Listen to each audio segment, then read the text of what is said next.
The devil stands, ready to fall upon them and seize them as his own, at what moment God shall permit him. The old serpent is gaping for them. Hell opens its mouth wide to receive them, and if God should permit it, they would be hastily swallowed up and lost. There is laid in the very nature of carnal men a foundation for the torments of hell. There are those corrupt principles and reigning power in them, and in full possession of them that are the seeds of hellfire. These principles are active and powerful, exceeding violent in their nature, and if it were not for the restraining hand of God upon them, they would soon break out. They would flame out after the same manner as the same corruptions, the same enmity does in the hearts of damned souls, and would beget the same torments as they do in them. Sin is the ruin and misery of the soul. It is destructive in its nature, and if God should leave it without restraint, there would need nothing else to make the soul perfectly miserable. The corruption of the heart of man is immoderate and boundless in its fury, and while wicked men live here, it is like fire pent up by God's restraints, whereas it were let loose, it would set on fire the course of nature, and as the heart is now a sink of sin, so if sin was not restrained, it would immediately turn the soul into a fiery oven, or a furnace of fire and brimstone.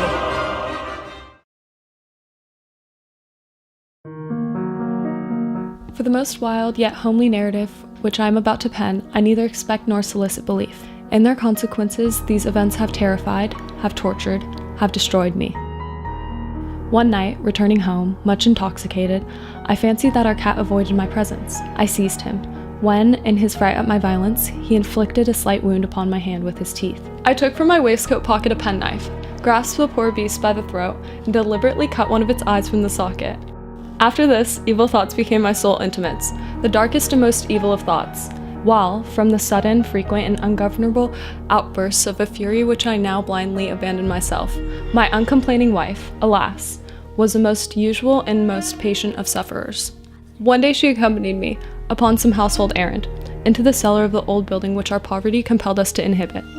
The cat followed me down the steep stairs, and, nearly throwing me headlong, exasperated me into madness. Uplifting an axe, I aimed a blow at the animal, but this blow was arrested by the hand of my wife. Goaded by the interference, into a rage more than demoniacal, I withdrew my arm from her grasp and buried the axe into her brain. She fell dead upon the spot, without a groan.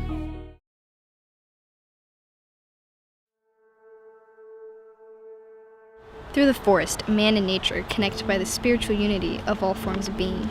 Man, God, and nature share a universal soul. With this belief in mind, Walden's experience living within nature provoked him to evaluate this insight on life itself. I went to the woods because I wished to live deliberately, to front only the essential facts of life, and see if I could not learn what it had to teach, and not, when I came to die, discover that I had not lived. I wanted to live deep and suck out all of the marrow of life, to live so sturdily and Spartan-like as to put to rout all that was not life, to cut a broad swath and shave close, to drive life into a corner, and reduce it to its lowest terms. And if it proved to be mean, why then to get the whole and genuine meanness out of it, and publish its meanness to the world, or if it were sublime, to know it by experience, and be able to give it a true account of it in my next excursion.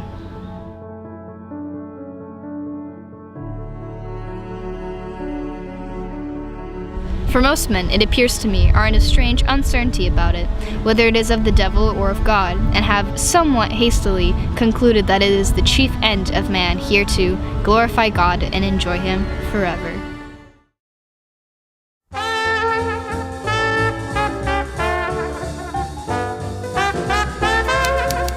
The room was large and stifling, and though it was already 4 o'clock, opening the windows admitted only a gust of hot shrubbery from the park. Daisy went to the mirror and stood with her back to us, fixing her hair. It's a swell suite.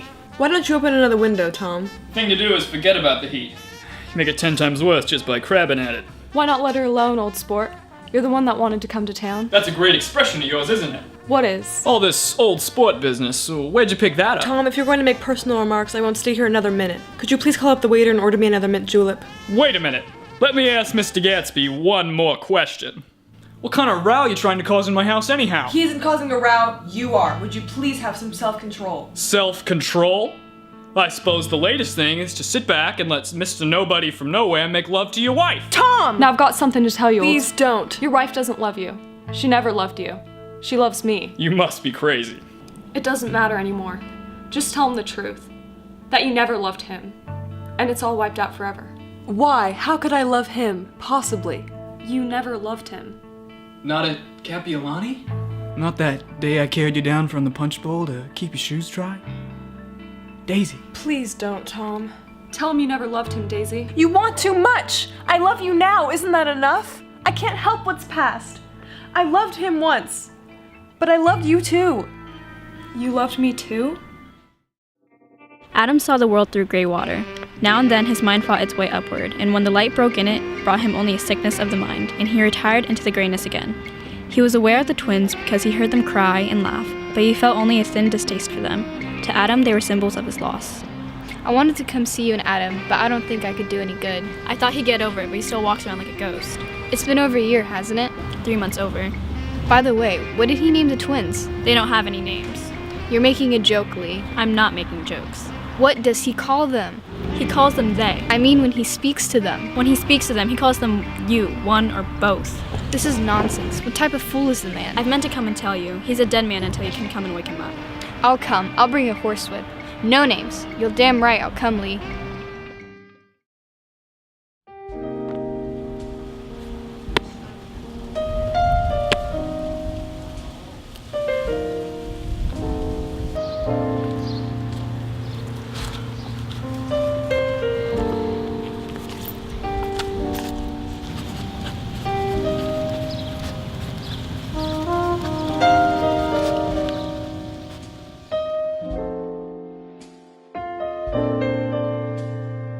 I started giving the 3 witches at the next table the eye again. That is, the blonde one. What they did, though, the 3 of them, when I did it, they started giggling like morons. I should have given them the freeze, but the trouble was I really felt like dancing. Come on, I'll dance with you one at a time. Peace up, A-Town down. Yeah, yeah. Okay.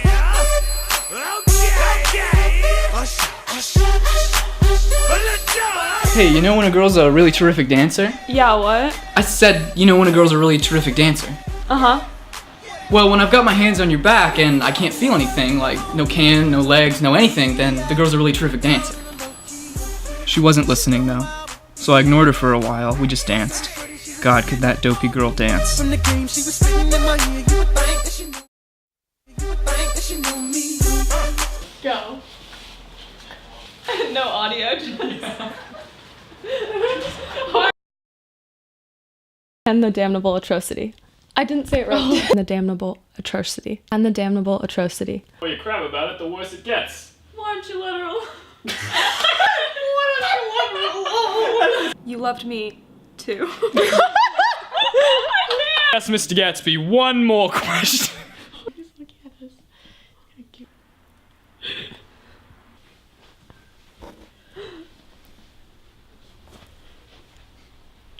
I hate this.